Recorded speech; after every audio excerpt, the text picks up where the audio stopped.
પાણીનો ઘડો ઢોળવાનું, સ્થિતિમાં રહેવાનું. સ્વામિનારાયણ સંવત 1876 ના પોર સુધી પંચમી દિવસ શ્રીજી મહારાજ શ્રી ગઢડા મધ્યે દાદા ખાતેના દરબારમાં ઉગમને દ્વાર ઓરડાની અસરે ઢોલિયા ઉપર વિરાજમાન હતા. અને શ્રીજી મહારાજે માથે ધોળો ફેંટો બાંધ્યો હતો તથા ધોળું અંગરખું પહેર્યું હતું તથા ધોળો સુવાર પહેર્યો હતો તથા ખેડે કસુંબર શેલું બાંધ્યું હતું અને પોતાના મુખારવિંદની આગળ પરમહંસ તથા દેશ દેશના હરિભક્તની સભા ભરાઈને બેઠી હતી.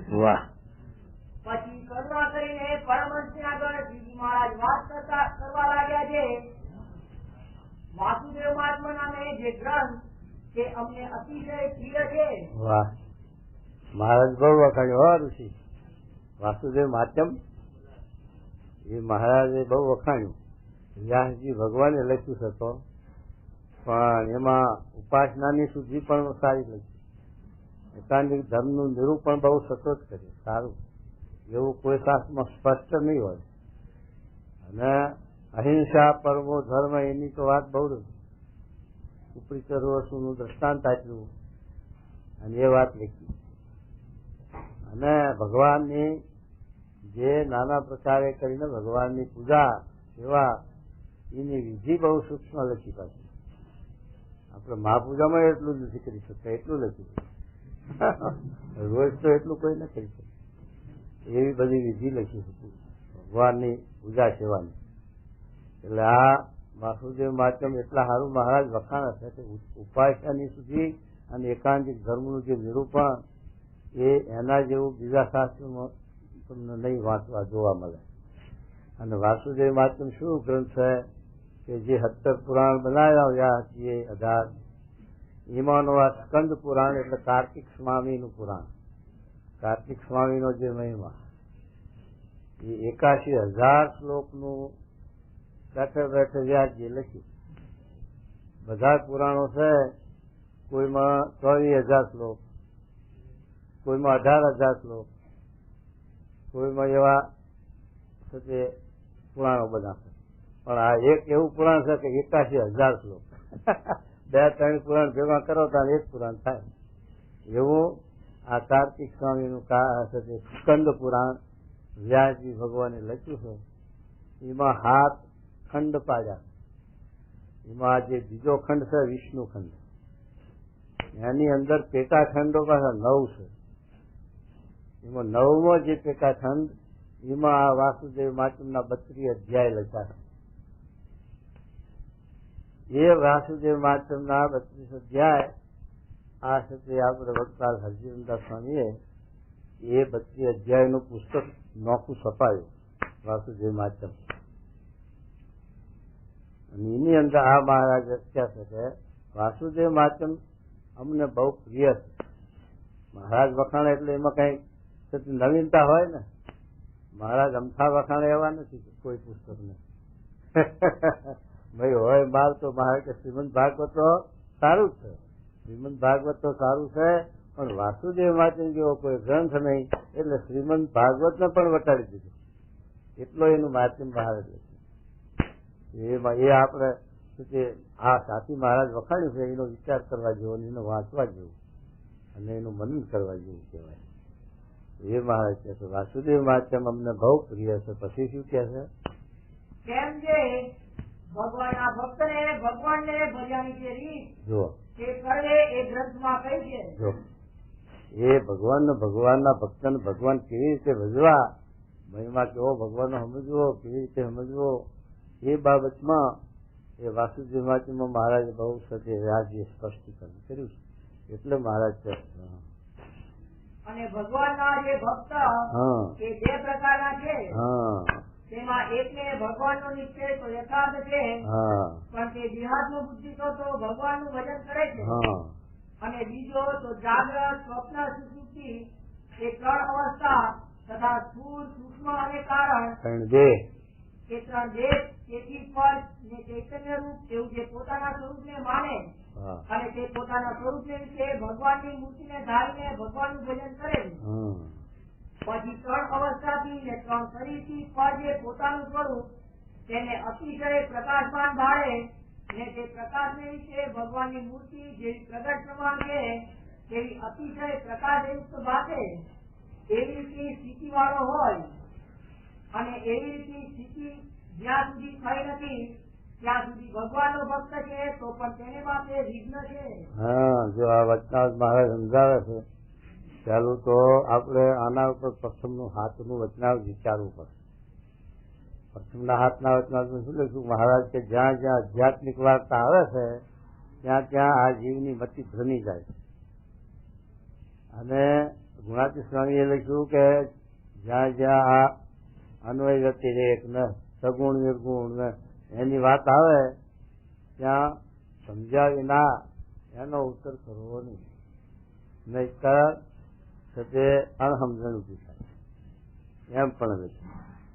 માટે મહારાજ કે 3 દેહ છે એ 3 દેહમાં જીવ વર્તો હોય સ્થૂળ સૂક્ષ્મ કારણ 3 દેહમાં જયારે જીવ વર્તો હોય ત્યારે એ અન્વયપણે જીવ છે એમ સમજે. અન્વય એટલે વ્યાપક, દેહમાં વ્યાપક અને દેહ ભાવશો તો. અને જયારે દેહથી જુદો આત્મસત્તા રૂપે વર્તો હોય ત્યારે વ્યતિરેક કહેવાય. પણ એમાં પછી મહારાજ કે વિભ્રાંતિ ક્યાં આવે, મતિ ક્યાં ભ્રમે? તો 3 દેહથી આત્મા સત્તા રૂપે વર્તો હોય ત્યારે એની અંદર ભ્રમની ભાવના આવી જાય અથવા ઈશ્વરની ભાવના આવી જાય તો એ મહારાજ કે એ વિભ્રાંતિ થઈ. કારણ કે અન્વયપણે વર્તો હોય તો પણ જીવ છે અને વ્યતિરેકપણે વર્તો હોય તો પણ જીવ છે. એ ભ્રમ થયો નથી કારણ કે ભ્રમની કલમ જુદી છે. આત્માની કલમ 3 દેહથી જુદા વર્તવું એ કલમ જુદી. એટલે એ ત્યાં ત્યાં આપણને ભ્રાંતિ થાય કે 3 દેહથી જુદો જીવ વર્તે એટલે ભ્રમ ગુણાતીત. ના, એ તો જીવ દશા જ છે. કારણ કે ચાર દેહ છે, 4 દેહ એમાં સ્થૂળ સૂક્ષ્મ કારણ એ 3 દેહ ને ચોથું મહાકારણ છે.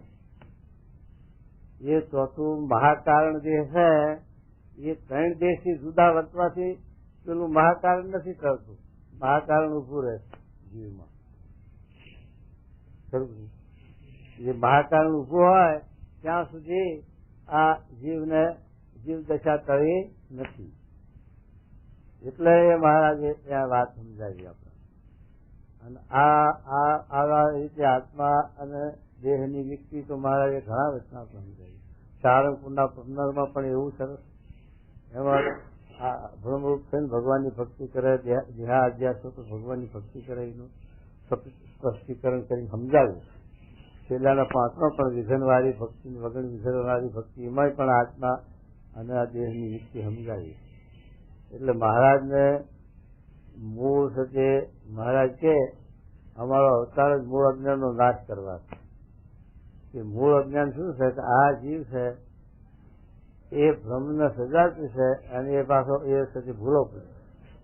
એટલે એના પાછા મૂળ સ્વરૂપનું જે ભાન કરાવવું અને મૂળ સ્વરૂપનું ભાન ન થાય ત્યાં સુધી મૂળ અજ્ઞાનનો નાશ થતો નથી. ત્યાં સુધી મૂળ અજ્ઞાન છે. અને મૂળ અજ્ઞાન જો કાઢવું હોય તો એનું જે સાચું સ્વરૂપ સચ્ચિદાનંદ બ્રહ્મ એ સ્વરૂપનું એને ભાન થવું જોઈએ, એનું જ્ઞાન થવું જોઈએ, એમાં એને જાગૃતિ આવવી જોઈએ તો સાથે એનું એ મહાકારણ ટળે. કે ત્યાં મહોજી મહાકારણ ટળે નહીં. અવસ્થાઓ પણ 4 લખી: સ્વપ્ન, અસત, જાગ્રત, સ્વપ્ન, સુષુપ્તિ અને ચોથી અવસ્થા સૂર્યાવસ્થા છે. એ સૂર્યાવસ્થા છે તે પણ તે જેમાં મહાકારણ છે એમ સૂર્યાવસ્થા છે. એ પણ આત્મનિષ્ઠાની છે પણ એમાંય પણ જીવ દશા તો નથી. જે સૂર્યાવસ્થા ગુણાતી સ્વામી બોલ્યા ને કે તારી સૂર્યા શું કરે, તારી સૂર્યા તો મારા પગાર છે ગહાય. ગુણાતી સ્વામી બોલ્યા એમ સૂર્યાવસ્થા એ આ ચોથી અવસ્થા 3 દેશથી આત્મા જુદો વર્તે એ સૂર્યાવસ્થા. બીજી સૂર્યા ક્યાં લેવા જોઈએ?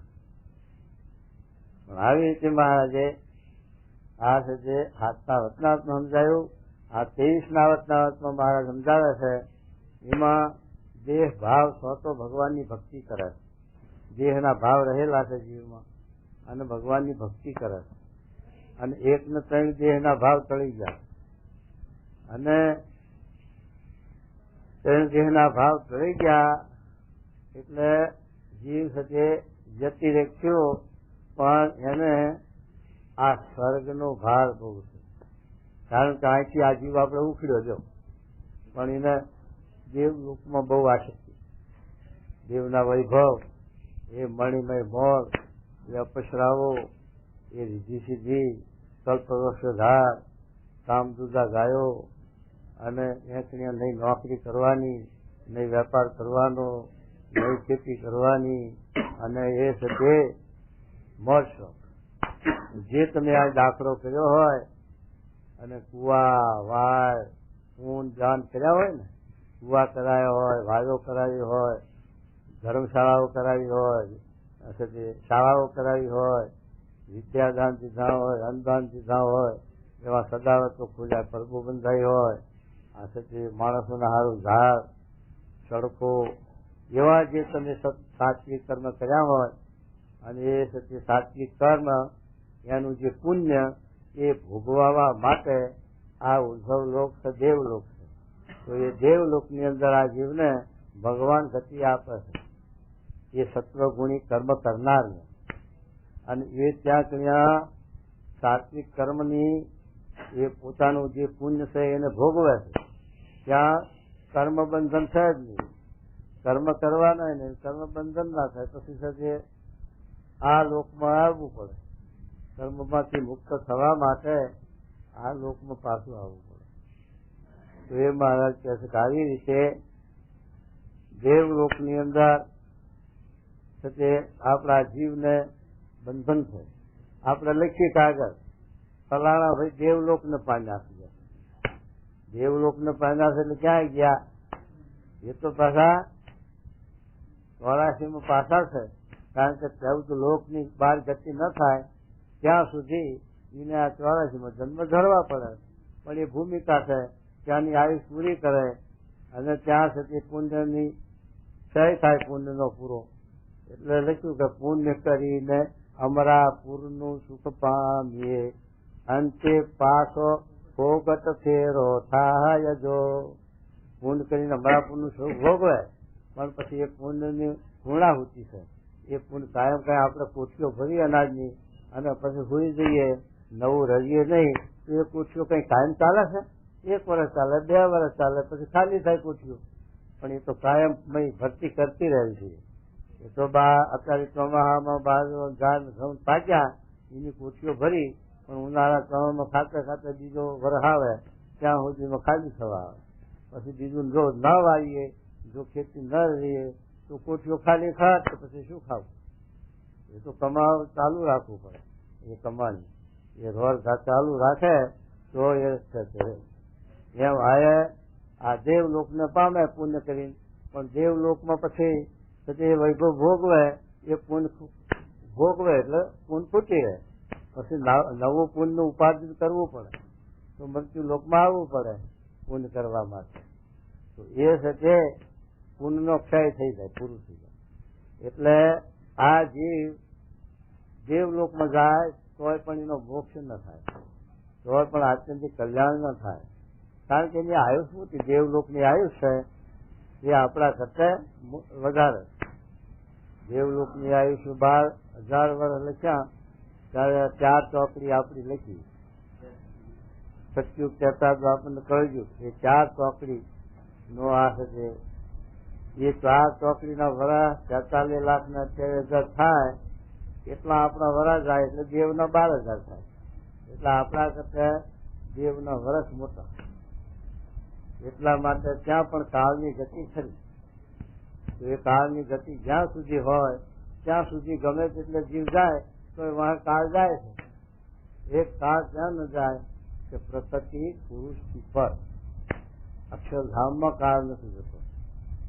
એ ત્યાં કાળની ગતિ નથી, માયાની ગતિ નથી, કર્મની ગતિ નથી, એ ચૈતન્ય ભૂમિકા છે, દિવ્ય ભૂમિકા છે.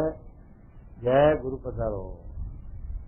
તો છે કે જ્યાં કણ્યા સુધી કાળ પહોંચે, પ્રકૃતિ પુરુષ સુધી કાળ પહોંચે. તો એ કાળ જ્યાં સુધી જાય ત્યાં સુધી જીવ ગમે તે સ્થાનમાં જાય તો ત્યાં કાળ પૂગી જાય. એટલે અક્ષરધામમાં જ્યાં વિના કાળનો અંત. એટલે મહારાજ એમ કહે છે કે આ ચાર અવસ્થાઓ સ્થૂળ સૂક્ષ્મ કારણ કઈ દે, અને ચોથું મહાકારણ. એ મહાકારણ શું છે કે આ લોકમાંથી આપણે ઉખડીએ, આ લોકમાંથી જુદા પડીએ તો પણ જીવ દશા ન કરે. પણ આપણે જે આ સર્ક છે ભગવાનનો બ્રહ્માની સૃષ્ટિનો એ ઉલઈ ગઈએ, એથી પર થઈએ તો મહાકારણ ઉલઈ ગયું. ને તો મહાકારણ જીવમાં વળગેલું છે. એ મહાકારણ ઓળંગવા માટે પ્રકૃતિ પુરુષ સુધી બધું એ આપણને કાળનું ભક્ષણ, કાળનું ખરેશ, ત્યાં સુધી કાળ પહોંચે. ત્યાં સુધી કોઈ રોક રહેતું નથી. મધના ચોરીના વચના તો ચોથા પાટલાનો પણ આ વાત લખી છે કે કાળની ગતિ ક્યાં સુધી છે? પ્રકૃતિ પુરુષ.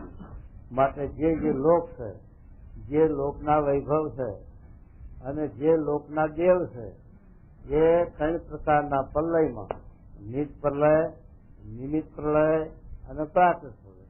એ પ્રાકૃત પ્રલય સુધી આ થતે રહેતું નથી. પ્રાકૃત પ્રલયમાં બ્રહ્માના 14 લોકનો આ બ્રહ્માંડનો નાશ થાય પછી ક્યાંથી રહેતા કોઈનો આધાર. અને આત્યંતિક પ્રલય છે એ તો જ્ઞાન પ્રલય. આત્યંતિક પ્રલય જેના જીવમાં થાય એને તે એક ભગવાન સિવાય, અક્ષરધામ સિવાય બીજે વર્તી એની ન રહે. બીજે એને ક્યાંય મન ચોટે નહીં, ક્યાંય એને બીજે મોહ ન થાય.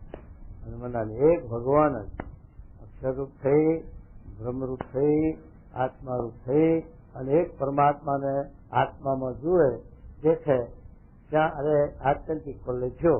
બીજું કાંઈ એની દ્રષ્ટિમાં આવે નહીં. જેમ વેદની અંદર કહ્યું કે જે બ્રહ્મની દ્રષ્ટિને પામ્યો એને એક બ્રહ્મ જ ભાષે, સર્વ ખલવિદમ બ્રહ્મ કહેલું. આ જગત ભ્રમ જ ભર્યું બધું, બીજું કાંઈ છે નહીં. એ આ નિર્વિકલ્પ સ્થિતિ વાળો એમ બોલે છે, કારણ કે એની દ્રષ્ટિમાં એક બ્રહ્મ જ છે અને બ્રહ્માથી આ બધું ઉત્પન્ન થયું છે અને બ્રહ્મ હમાય છે. તો અંતે જતા જોઈએ તો બ્રહ્મ સિવાય કાંઈ રહે નહીં, બ્રહ્મ સિવાય કાંઈ હતું એ નહીં, પછી રહેતું નહીં. એટલે બ્રહ્મ એમ ભગવાન જે બ્રહ્મ કહે છે એ ભગવાનનું સ્વરૂપ છે. ભગવાનને બ્રહ્મની યુક્તિ જુદી પાડી નહીં જશે, પણ બ્રહ્મ જુદું છે, પરબ્રહ્મ જુદા. એ મહારાજે આપણને આ વાત સમજાવી મધના ત્રીજામાં. બ્રહ્મ ને પરબ્રહ્મ બે જુદા છે. આ બ્રહ્મ આ જીવને બ્રહ્મ સાથે એકતા કરી અને પરબ્રહ્મની ભક્તિ સેવા કરવી એ છે તે આ આત્યંતિક કલ્યાણ, આત્યંતિક જ્ઞાન કહેવાય. તો એ મહારાજ કીધું. એટલે બે વાત છે. જયારે આ જીવ છે એ ત્રણ દેહથી જુદો વર્તે ત્યારે વ્યતિરેક કહેવાય, અને ત્રણ દેહમાં વર્તો ત્યારે અન્વય કહેવાય. પણ છે તો જીવ દશા ગઈ નથી. જીવ દશા તો ક્યારે જાય કે એને સનાતન બ્રહ્મ જે એનો જયારે છે તે મનન દ્વારે સંગ કરે અને એવા બ્રહ્મ જે પ્રત્યક્ષ ગુણાતીત સ્વામી ભગત થયા એનો જે સમાગમ કરે એને એ અક્ષરધામ છે ભગવાનનું. અક્ષરધામમાં ભગવાનની મૂર્તિ સામે દ્રષ્ટિ, ભગવાનની મૂર્તિ વિના બીજું કાંઈ દેખાય નહીં. અનંત કોટી મુક્તો છે.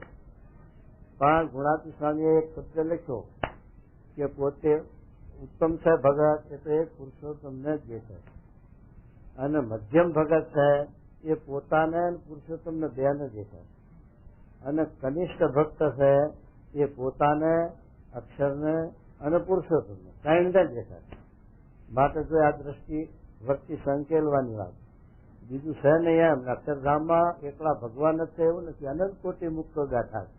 પણ પેલાના દ્રષ્ટિમાં ભગવાન સિવાય બીજે એની વચ્ચે દ્રષ્ટિ નથી. એટલે એ એક બ્રહ્મ ભગવાન નથી.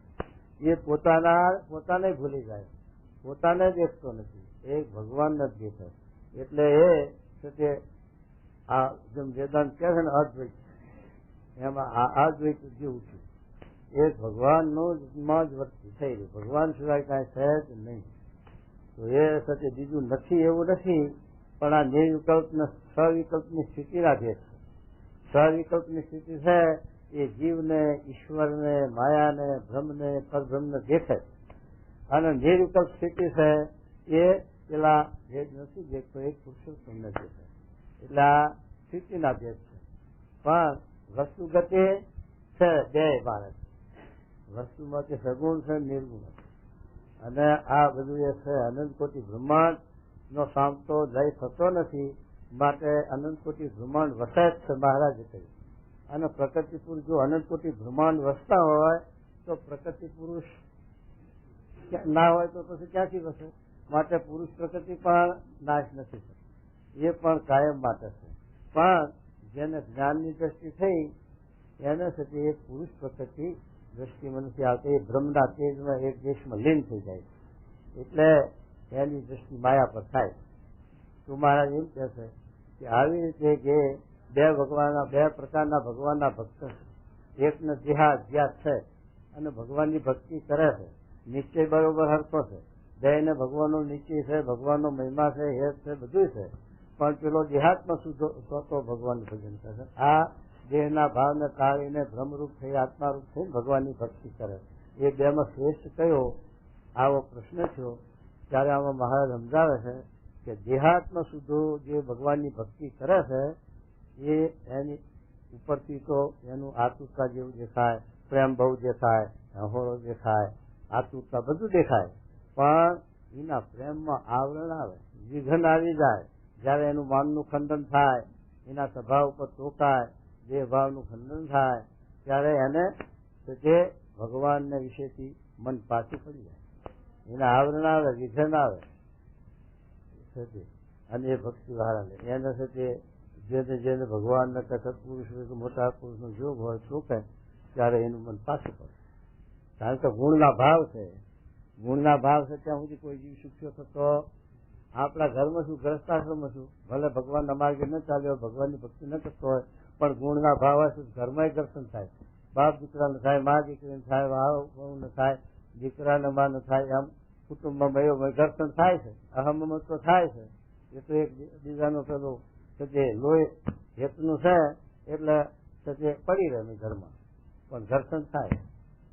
અને તકરાર થાય, કજિયો થાય, બધું થાય. પણ દેહ ભાવ ચડી ગયો હોય તો ન થાય. દેહના ભાવ ઉભા છે ત્યાં સુધી ગુણ વ્યાપે. ક્રોધ આવે, માન આવે, ઈર્ષ્યા આવે, અને એવી રીતે ક્રોધ, માન, ઈર્ષ્યામાં તો બધાનું પતન થયું. અને બધા એનું દુઃખ આવ્યું, આવરણ આવ્યું, ભગવાનના ભક્તોને આવ્યું છે ને બીજા જીવને આવ્યું છે જગતના. ત્યાં દેહના ભાવને લઈ અને પછી અહમ મમત્વ આવે અને દુઃખ થાય. માટે મારે કહે ભગવાન ભજવા હોય અને એમાં કોઈ જાતનું આવરણ વિઘન ના આવવા જેવું હોય તો દેહના ભાવને ટાળી આત્મસત્તા રૂપ થઈને ભગવાનની ભક્તિ કરવી. તો એમાં કોઈ જાતનું આવરણ નહીં આવે, તો નહીં વિઘન આવે, ન કે જરૂર વિઘન આવશે. તો એમ આગળ ભગવાનના ભક્ત થઈ ગયા, એને જેને જેને દેહ ભાવ હતા એને ભગવાનની ભક્તિમાં આવરણ આવ્યા, વિઘન આવ્યા, સત્સંગ મન પાછા પડી ગયા ભક્તિમાંથી અને દેશતા લાગ્યા. અને જો દેહાધ્યાસ નતો તો ભગવાનને રાજી કરી દીધા. કારણ કે ભગવાનને સજાતી પછી મનુષ્ય ભાવ ના આવે, પેલો મનુષ્ય ભાવ આવી જાય. રાધકાજીનું આપણે ભજન કરીએ છીએ, રાધે કૃષ્ણ આખી દુનિયા ભજે, પણ રાધકાજીનો દેહ ભાવ હતો. તો કૃષ્ણ ભગવાન જયારે વિદ્યાના ત્યાં ગયા ત્યારે એને સાથે ભગવાનના વિશે મનુષ્ય ભાવ આવ્યો અને 1,00,000 સાહિબો લઈ અને કૃષ્ણ ભગવાનને ઝઘડવા ગયા. આ એનો ઇતિહાસ બોલે, શાસ્ત્ર બોલે છે, આપણે નથી બોલતા. તો પછી સુદામાજી ભગવાનના સેવક હતા, એને રાધકાજીને વઢ્યા કે આ તું શું આ લાખ સાહેબ લઈને વઢવા આવી ભગવાનના હામી, અને ભગવાનનો તું મહિમા કેવો સમજે? એમ કરીને લડ્યા. ત્યારે શ્રાપ દીધો રાધકાજી. લો શ્રાપ ક્યાંથી આવ્યો? જો ગુણ ના હોય તો, જીવમાં ગુણ હોય, ક્રોધ હોય તો જ શ્રાપ આવે ને, કે ક્યાંથી આવે શ્રાપ? તો એ શ્રાપ દીધો, જા દૈત થઈ જા. સુદામાજીને દૈત થવું પડ્યું છે, શાસ્ત્ર વાંચો. અને રાજકાજીને એને શ્રાપ દીધો, જા તું ગુર્જરના ઘેર ભરવાડના ઘેર અવતાર લે અને ભગવાન વિના બીજો ધણી કર. એને ભરવાડને ધણી કરવો પડ્યો, આ લોકમાં જન્મ લેવો પડ્યો. જો આવ્યું કે ના આવ્યું, તારી ગુણનો ભાવ ખરો કે નહીં કહો. એ તો છે કે આપણે એમનું ભજન કરી લો, રાધે કૃષ્ણ રાધે કૃષ્ણ. રાજકાજીમાં દેહ ભાવ દેખાણા અને ઉભા છે, એને લઈને આવા આવરણજી ગણાયો. એટલે એટલા સારું આપણને સમજાવે છે, એમને ખોટ નથી. ભગવાનના એવા ભક્તોને ખોટ નથી. તો ભગવાન એને દેહ ભાવ કળાઈને એને હજુરમાં લઈ લે. પણ આપણાના તો સમજવા માટે, આપણા સ્વભાવ, આપણા દોષ, આપણે પ્રકૃતિ ટાળવા માટે આવા મોટાના દ્રષ્ટાંત આપ્યા. પણ એમનામાં ખોટ નથી. એવા મોટામાં ખોટ ન કહેવાય, એને ગણાય નહીં. આપણે શંકર ભગવાન જેવા ભગવાન, એનું આખું દુનિયા ભજન કરે છે શંકર ભગવાનનું. પણ ભગવાન આગળ પેલું મોહની સ્વરૂપ જોવાનું લત લીધું. લે મને દેખાડો જ, ભગવાન ના પાડતો કે દેખાડો જ, તો દેખાડવા ગયા તો એમાં વિહવળ થઈ ગયા. મોહની સ્વરૂપ જોયું ભગવાનનું, ત્યાં આકુલ વ્યાકુલ થઈ ગયા. તો એટલે મહારાજ બે વસ્તુ લખી છે કે નારદ ને ભગવાન નારદ શિવજી એ જેવા બ્રહ્મરૂપે વર્તે છે એવું તો બીજાને વર્તવું ઘણું કઠણ છે, એમ પણ લખ્યું. અને એમાં લખ્યું જો એવી સ્થિતિમાં નહોતા વર્તા તો મોહની સ્વરૂપમાં મોહ પામ્યા. નારદજી પણ છે તે અમરીશની કન્યાનો હાથ જોઈને કે આ તો મારે પરણવા લાયક છે. ક્યાંથી આયા ગુણના ભાવ? નતા ને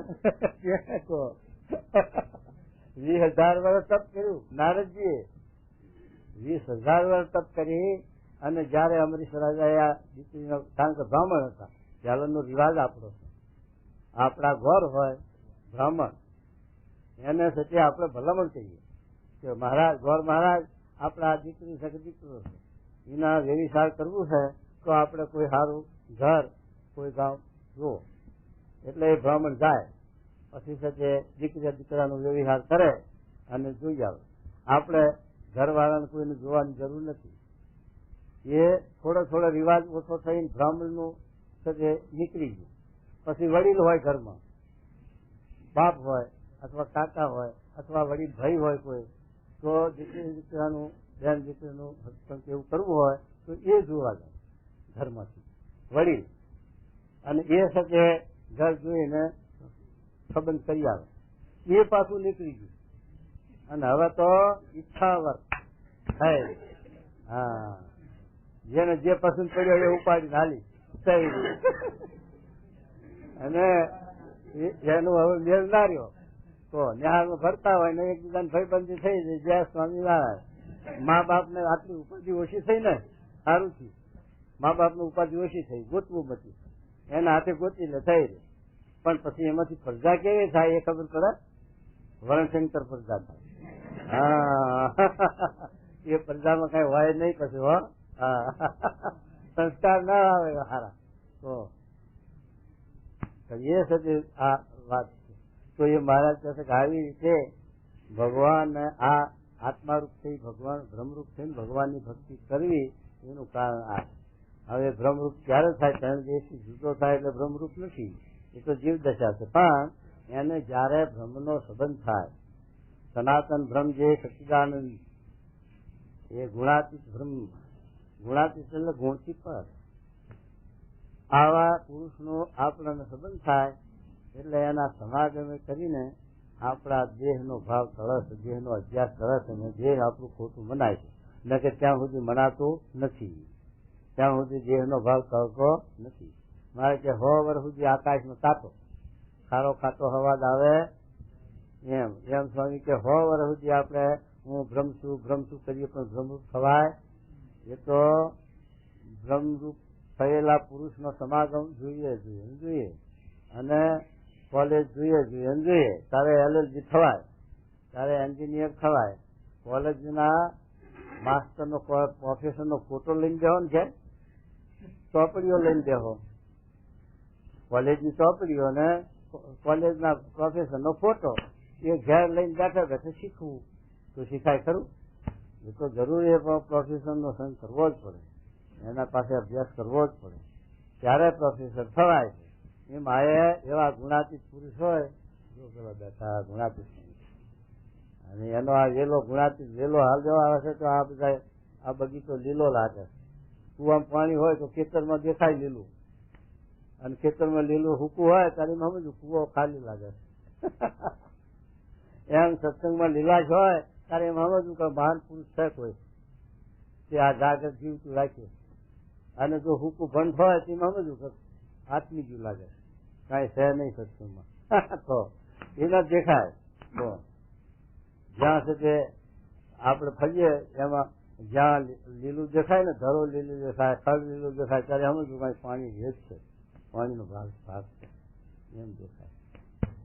હવે વળી યંત્ર નીકળ્યું છે, યંત્ર આટલા આટલા બે હરિયા લોઢા ના હો, પણ આમ ઝાલી મારા ફરે જમીન ઉપર, આમ ફરે એટલે જ્યાં પાણી ભૂમિમાં હોય પાતાળમાં, પણ પેલા હજી આમ થઈ જાય. આવું નીકળ્યું, કેવું સોચ કર્યું તો.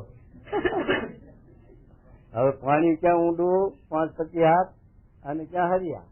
હવે શું એમાં આકર્ષણ જેલ્યું કઈ સમજાતું નહીં.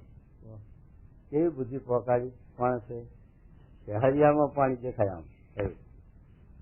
એ મારે એમાં દેહાધ્યાસ ને દેહનો ભાવ ટાળી ભગવાનની ભક્તિ કરવી. બે માર્ગની વાત કરે છે મહારાજ આ વચનામતમાં. એમાં એક માર્ગ આ દેહ ભાવ સ્વતો ભગવાનની ભજી કરે. પરીક્ષિત રાજા હતા, મહાન સતી ભગવાનના ભક્ત હતા, અને દૈવી સંસ્કૃતિના જીવ હતા, અને પાંડવ કુળ એટલે પછી એમાં તો કહેવાનું હોય નહીં, તો સંસ્કારી જીવ.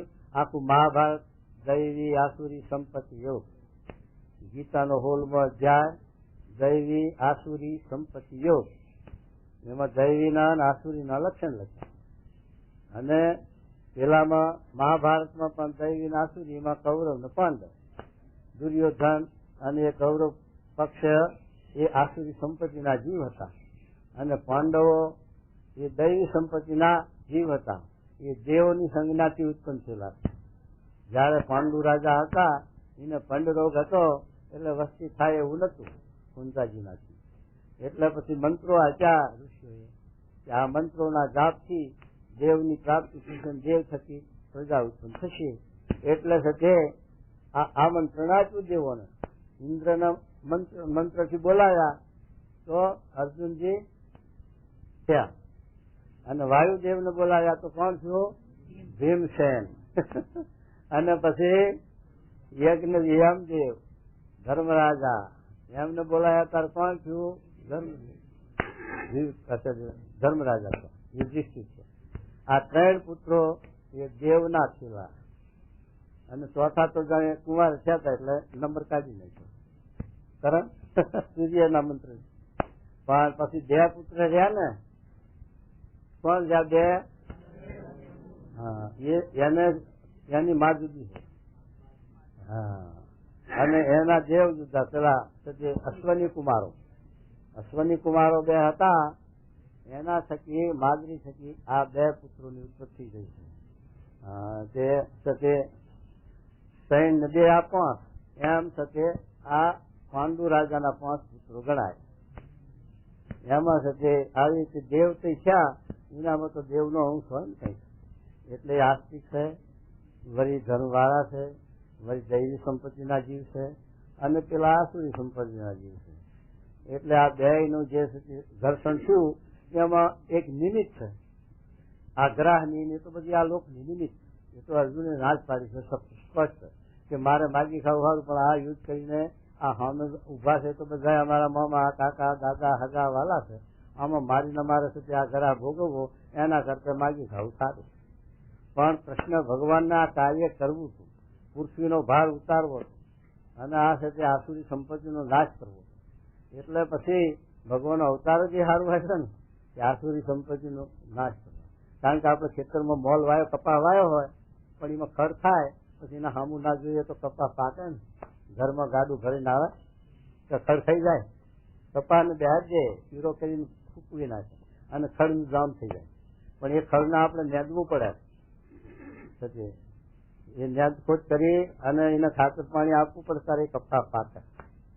એમ દેવી સંપત્તિ છે, એની રક્ષા ભગવાનને કરવી પડે. એ આસુરી સંપત્તિને જયારે છે તે અન્યાયખોટ કરે છે ત્યારે આ દૈવી સંપત્તિ સુખેથી ભગવાન ભજે છે અને સુખેથી જીવન ગુજારે છે. નકર હક ના લેવા દે.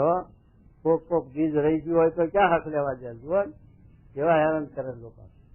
થોડું બીજ રહી ગયું હોય તો નડે છે, તો પછી વધારે હોય તો પછી હક ક્યાંથી લેવા દે? તો એટલે કૃષ્ણ ભગવાને તે જાગવા ખરી કરી તે હાલ જો પોતાના કુટુંબમાં જાણ્યું કે આ સુધી સંપત્તિ છે. પોતાનો છોકરો કૃષ્ણ ભગવાન અને એનો છોકરો સાંજ કેવો પાક્યો?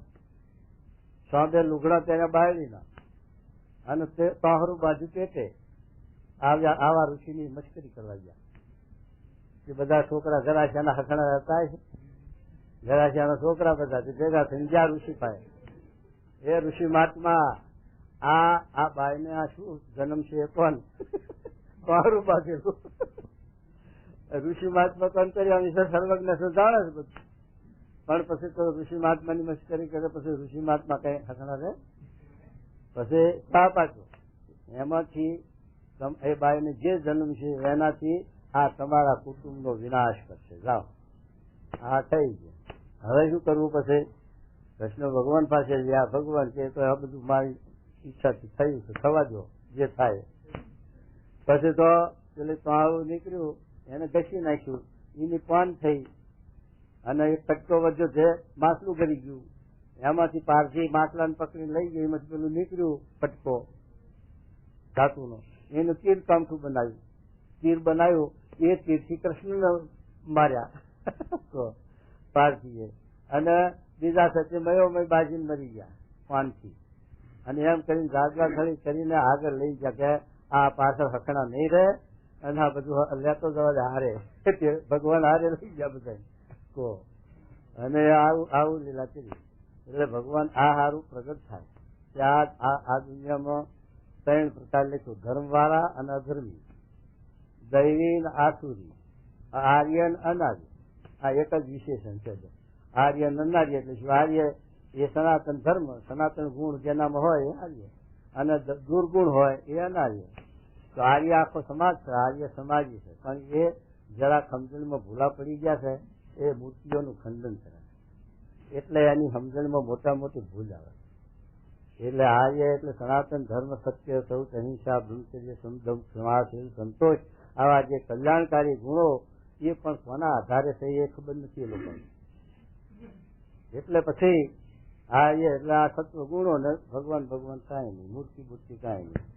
પણ મૂર્તિઓ છે એના આધારે મહારાજ છે ભાગવતમાં લખ્યું કે કૃષ્ણ ભગવાન અંતર ધ્યાન થયા ત્યારે ધર્મ કોના આધારે રહ્યો? આવો ભાગવતમાં પહેલા સ્કંદમાં જ છે. ત્યારે એમાં શું લખ્યું કે ભગવાનની મૂર્તિના આધારે ધર્મ રહે. એ મૂર્તિને જે ભક્ત, જે વ્યક્તિ જીવમાં ધારે, જીવમાં પધરાવે ત્યાં ધર્મ હોય. ભગવાનના આધારે ધર્મ રહ્યો તો ભગવાન તમે જીવમાં રાખો તો ધર્મ સહેજે આવશે, સહેજે ગુણ આવશે. એમાં લાંબા ન પડે, કારણ કે ગુણી આવે એટલે ગુણ ક્યાં જાય? તો ગોળનું ગાડું ભર્યું એટલે કઈ ઘરપણ વાણિયાને ઘરે રહી જાય?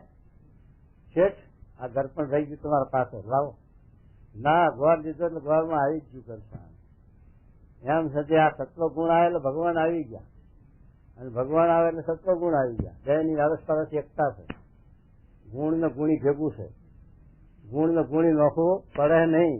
તો દૂધમાં ખાંડ ભેળવી નાખી પડતી છે કે છે? પછી કઈ બહુ હલાવો તો પછી માવો થાય, ચાંડા થાય ખાવાના.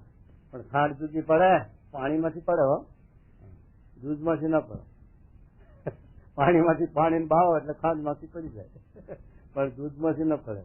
દૂધમાંથી તો બહુ બાવો તો ચાંડા થઈ જાય. તો એ સતી મહારાજ કહે આવી રીતે દૈવી આસુરી આ જીવ છે.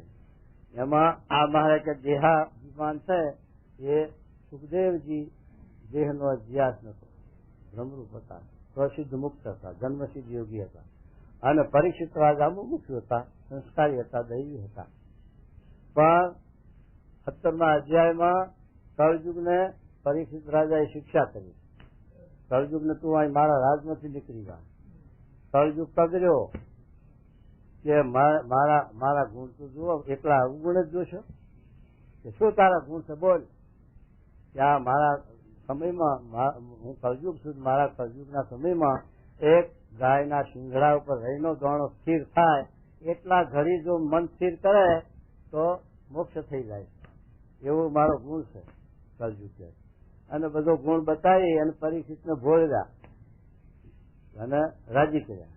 પરીક્ષિત કે હારું તાર રે, ક્યાં રાખવા પણ સુવર્ણમાં સુવર્ણમાં રાખવા.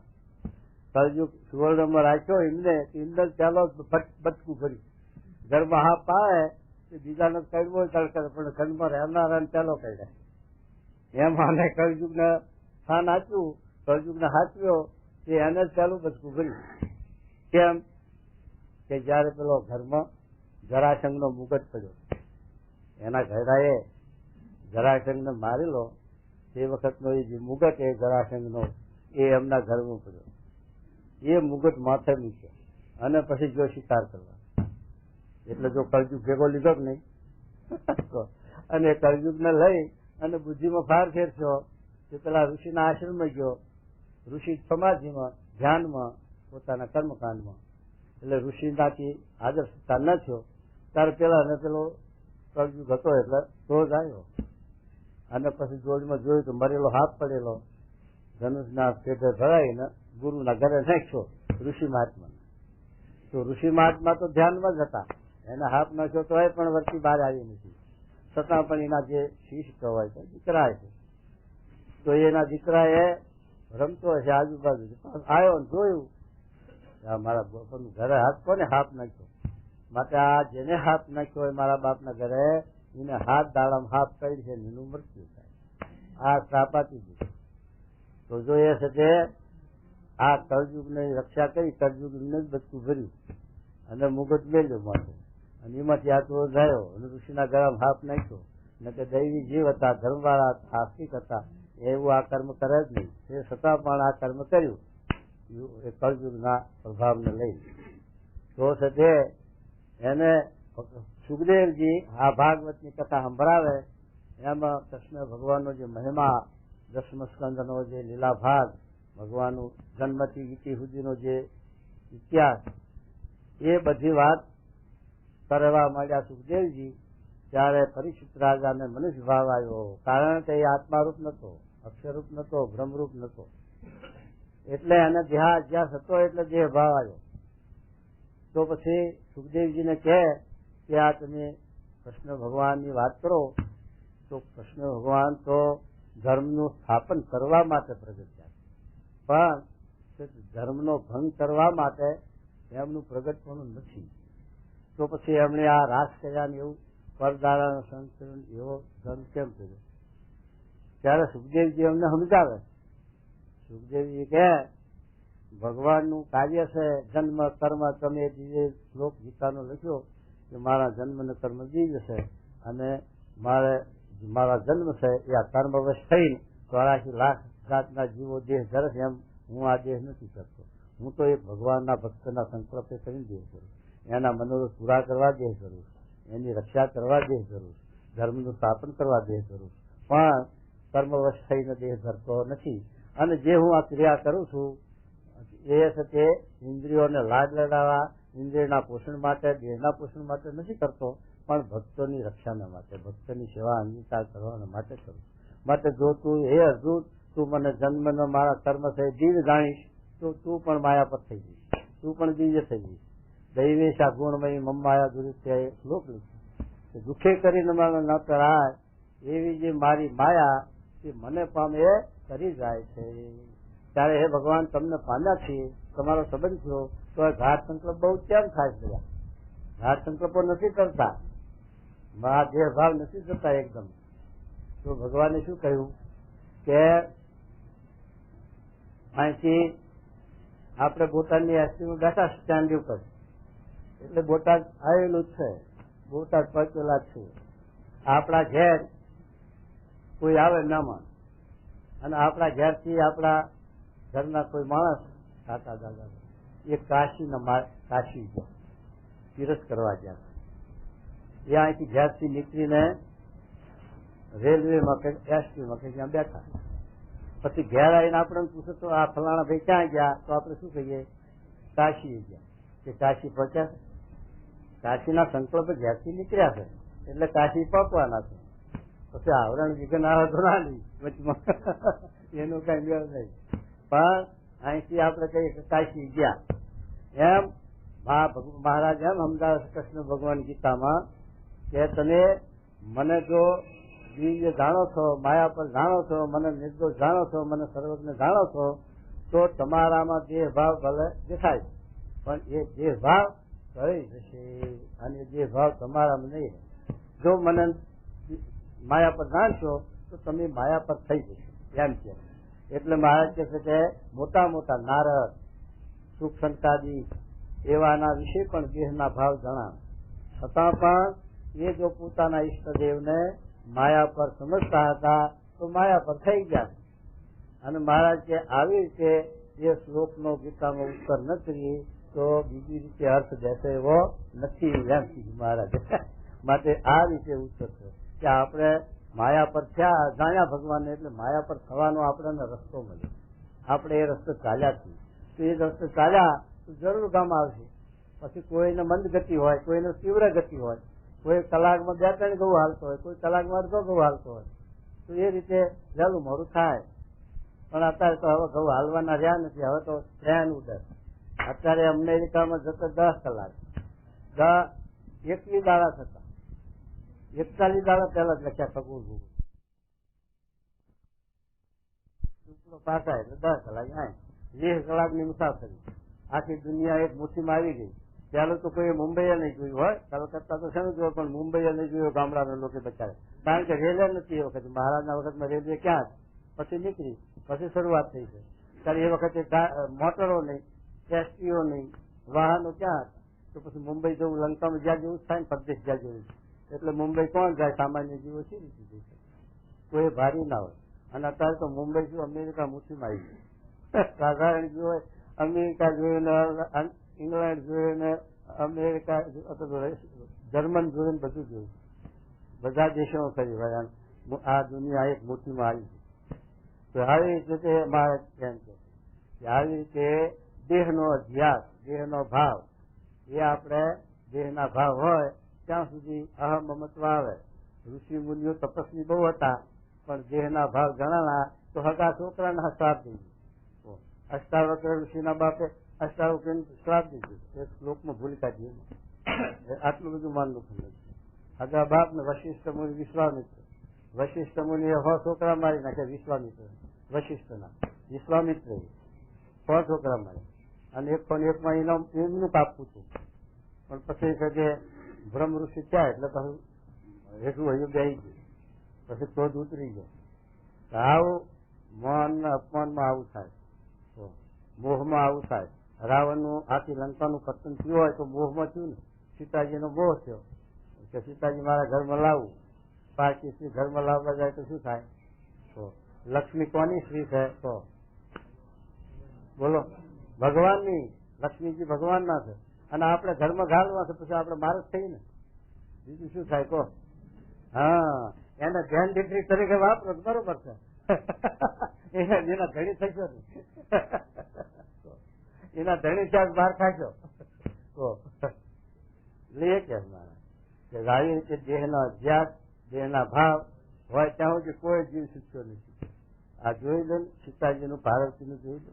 પાર્વતી રામ જીવનો ગુણ હતો કે અગ્નિમાં કુંડમાં દક્ષિણા યજ્ઞમાં પડીને ભરી મરવું પડ્યું અને જે વિયોગ છે, શંકર ભગવાનનો વિયોગ થઈ ગયો. એવું આ પરિણામ આવ્યું.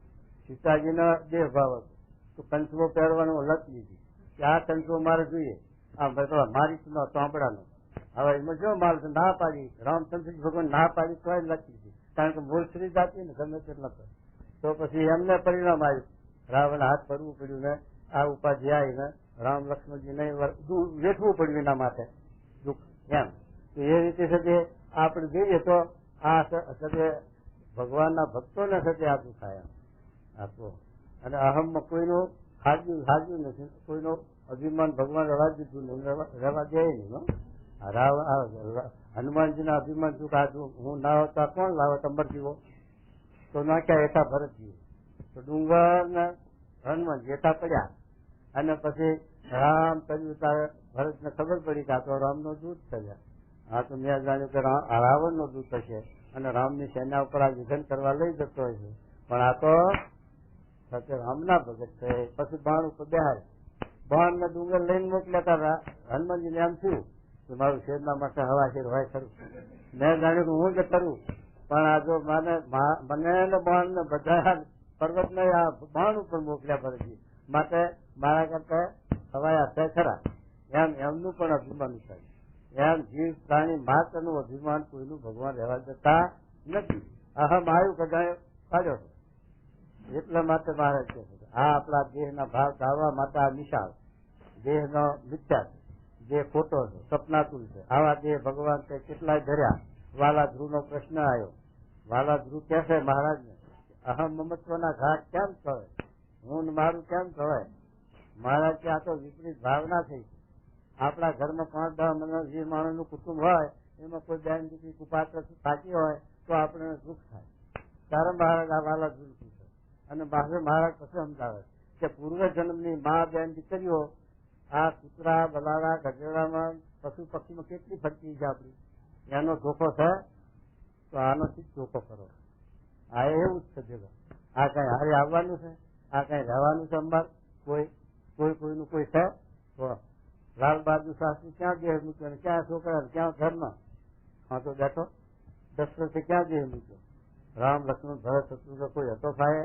પણ આ બધી ભગવાનની લીલા છે, ભગવાનની માયાથી. તમારું કઈ નથી, તમારું ધન થાય એવું કે આપણે ઘડપણમાં અગ્નિ સંસ્કાર દીકરા કરે, અગ્નિ સંસ્કાર કરવા નહીં રહે.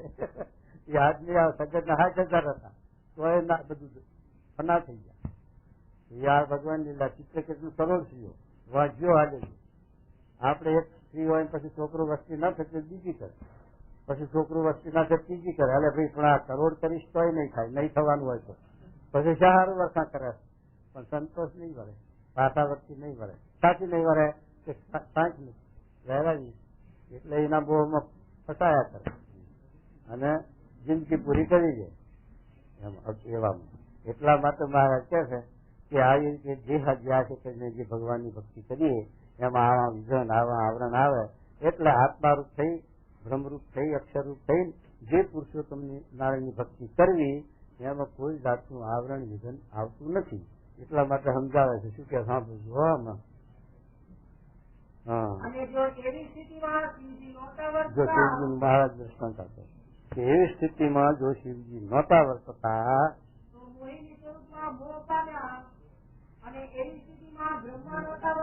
બ્રહ્માનું આવ્યું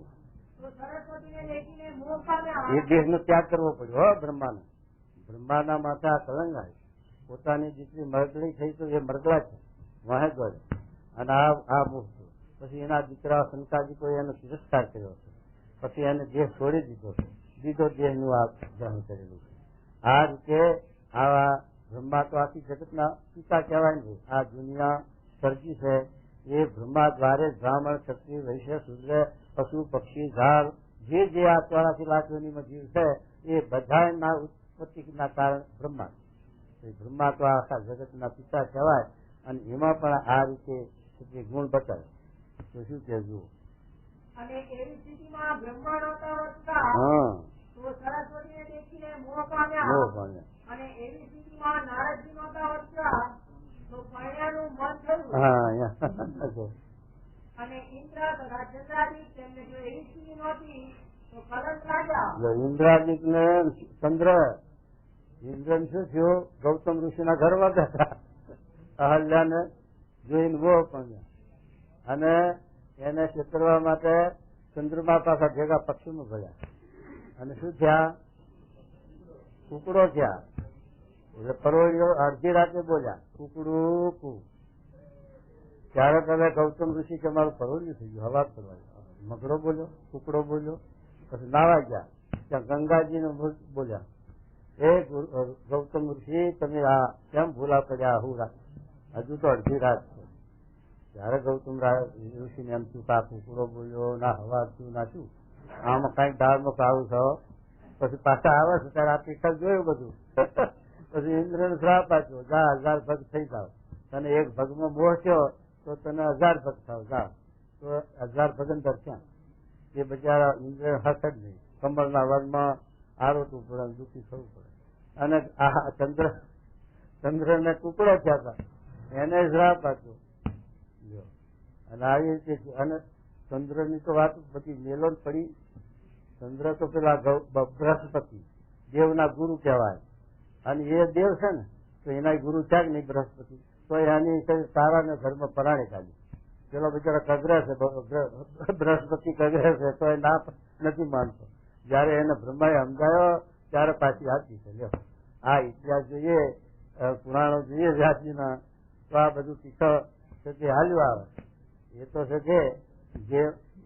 જે આવી રીતે બ્રહ્મભાવને પામ્યા, માયા પર થયા, એ નિર્વિઘન થયા છે, કે બધા એના વિઘન આવી ગયા છે. અને આપણે શા માટે વ્યાસજી આપણે બતાવ્યું છે કે આપણે ભૂલા ન પડીએ એટલા માટે બતાવ્યું છે. બાકી એમના વિશે દોષનું આરોપણ નથી.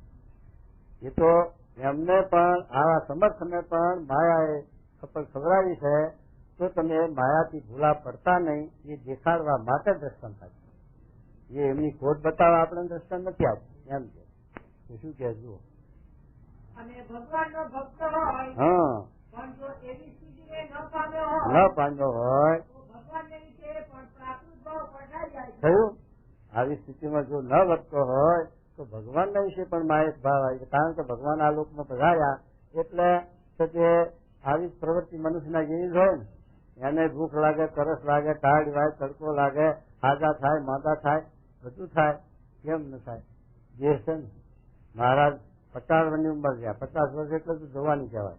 50 વર્ષની ઉંમર કઈ ઘર પણ ના કહેવાય.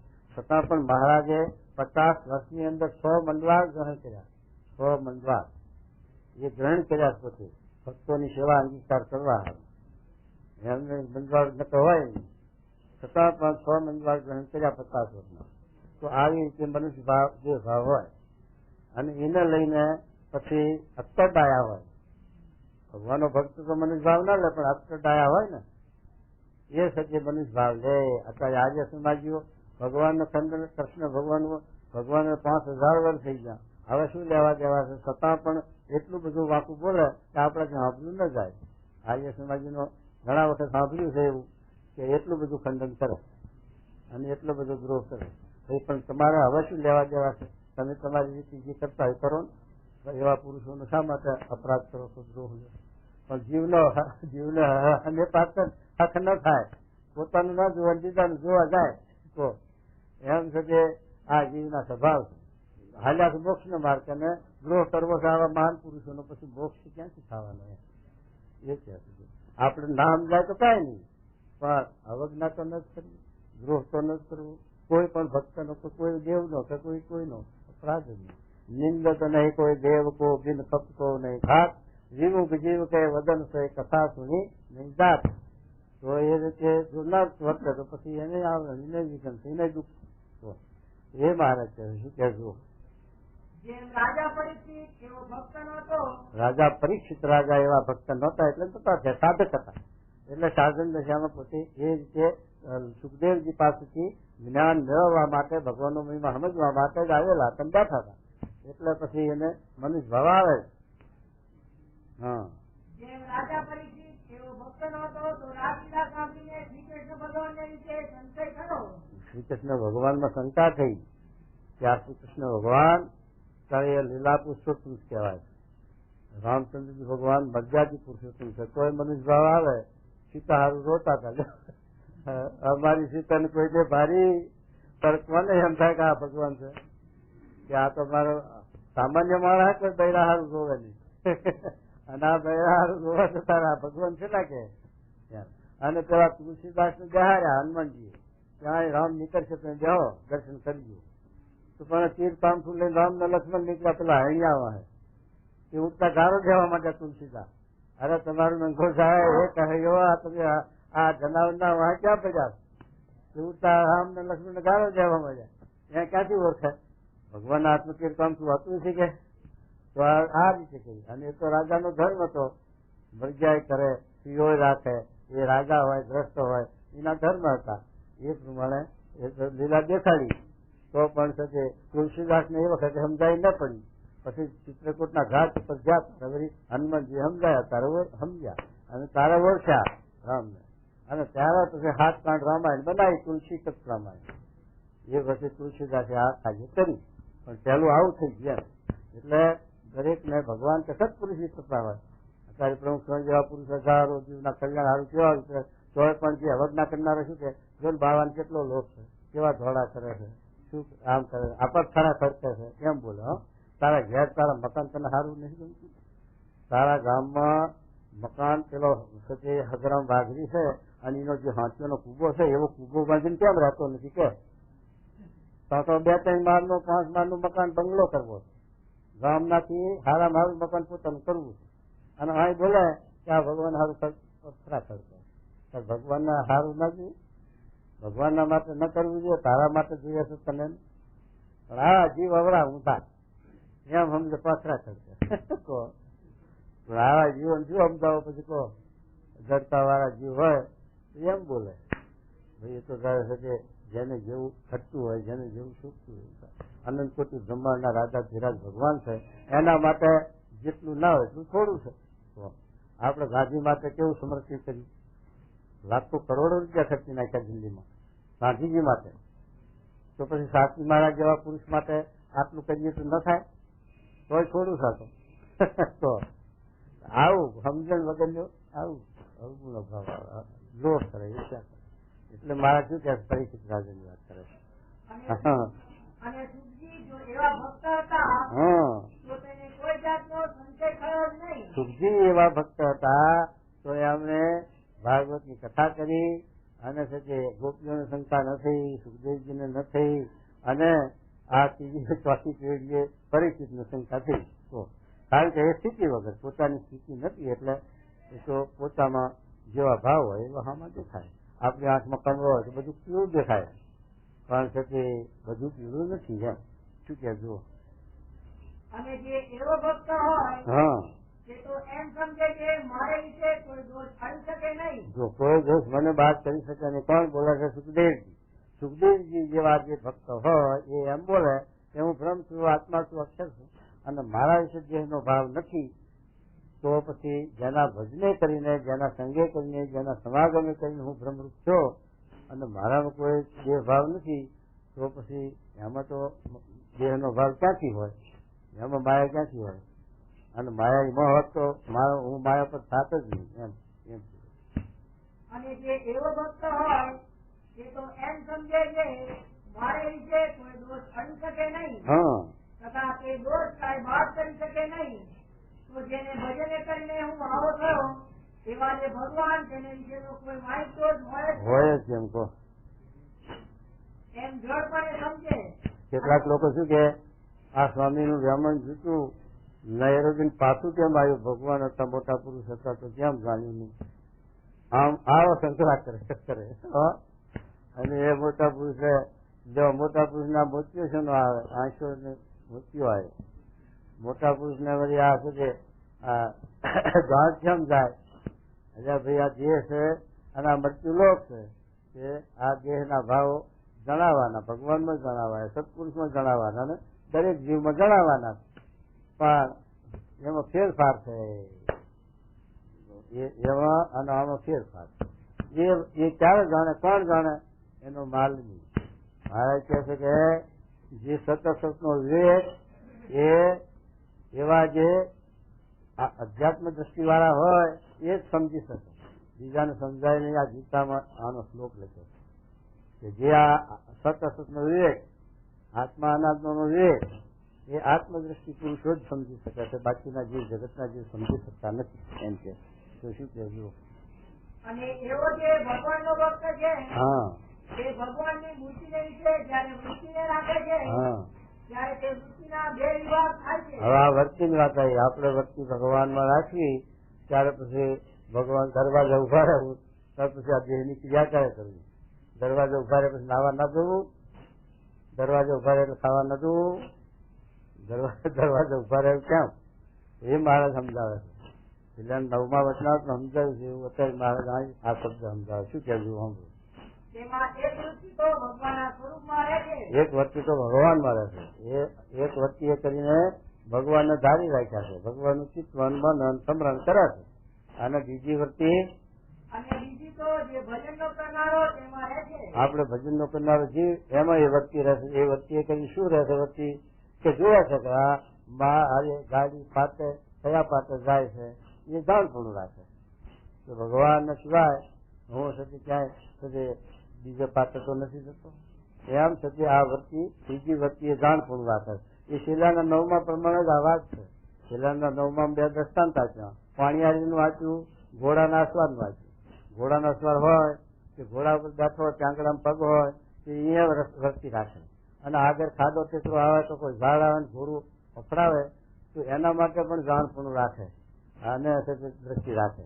એમ પાણી ભરનાર પાણીયારી હોય, કુવા પર પાણી ભરવા જાય ત્યારે એક તો પાવઠા ઉપર પગ મેલ્યો અહીંયા વૃત્તિ રાખે. ના આપણે આમ આમ વૃત્તિ રાખે. બીજું ઘડો મય પાછો અહીંયા વૃત્તિ રાખે કે ભીગતાય ને જીતે. પાણીના માટીના ઘડાથી પાણી ભરે લોકો. જો એમ ભીગતાય તો ફૂટી જાય ને ઘડો, ના અડવા જાય.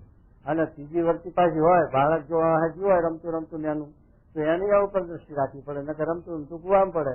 જો પાણી ભરવામાં વૃત્તિ રાખે એટલી માટે એ રીતે એની વૃત્તિ આ રીતે રહેશે. એમ જે ભગવાનનો ભક્ત હોય છે આવી રીતે વૃત્તિ રહેશે. એક વૃત્તિ ભગવાનમાં રહે અને એક પોતાને લાભ ખોટની વૃત્તિ રહે, નફા નુકસાનની વૃત્તિ રહે, વૃદ્ધિ હાણ વૃદ્ધિની દ્રષ્ટિ રહે. એમ તો એ સજી મહારાજ આ વિચાર શું કે જુઓ.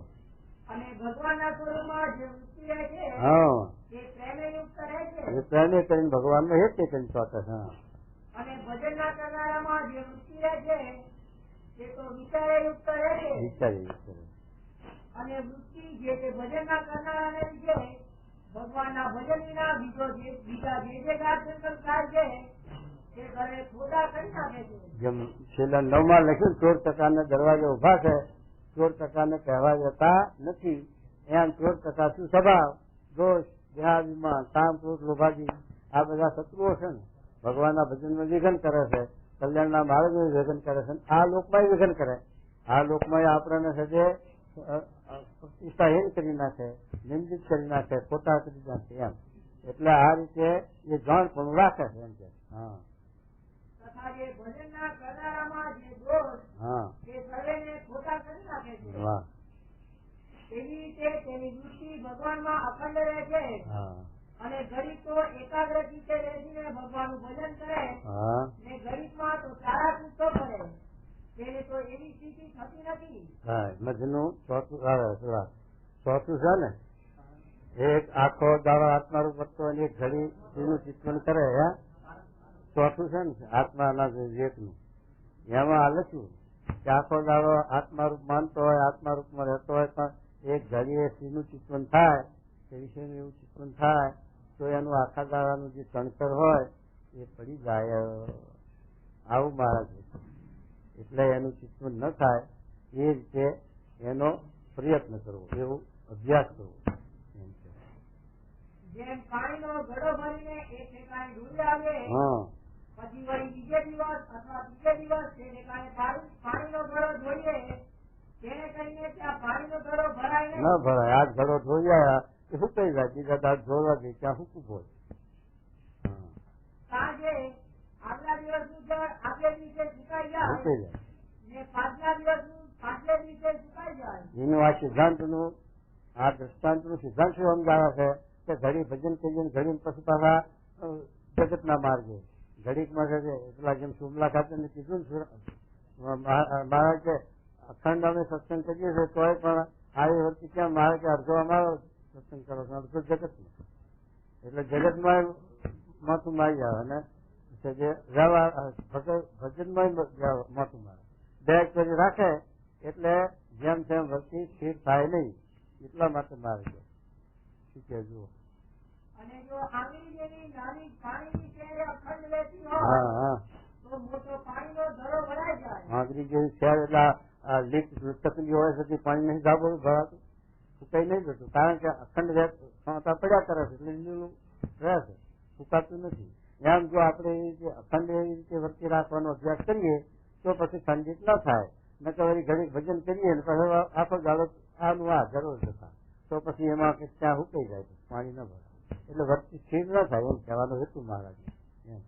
તેમ ખાતા પીતા હાલતા ચાલતા હા તથા સુક્રિયાને લીધે તથા અસુક્રિયાને લીધે હા અચૂક ક્રિયાને લોકો એમ કે ભગવાનનું નામ લેશો ભાઈ નાયો નથી નામ સી રીતે લેવાય પણ નામ લો તો શુદ્ધ થશો.